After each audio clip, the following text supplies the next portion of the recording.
Hey guys, NASCAR Racing 18 here. Here we have a NASCAR Attendix from the 2020 Wave 7. We have Denny Hamlin's OfferPad car. Here's the back where you can get other cars like Eric Jones's 43, Kyle Larson's number 5, Christopher Bell's 20 Craftsman car, and Kyle Busch's 18 Stanley car. And more. Let's get Denny Hamlin out of his box.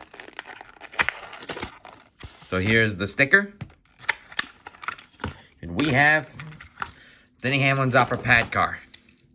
Now, Denny Hamlin drives the number 11 car as always, but it's always FedEx. But in 2021, he's got a new sponsor called OfferPad. Well, Joe Gibbs did get him a new sponsor because Harrison Burton also drove this car in the number 20 in the Xfinity Series. So the OfferPad, he has the green 11s, or aqua-colored green, orange on the front with OfferPad, white, well, a little bit of pink and white, and then green in the back. Here's a 360 view. Also, I have no idea what this sponsor is, but it is a really cool scheme and a different one to his FedEx scheme since it's been the same since 2019 with a few adjustments. And that's about it. Well, guys, thanks for watching this episode, and more will be out soon. Thanks for watching.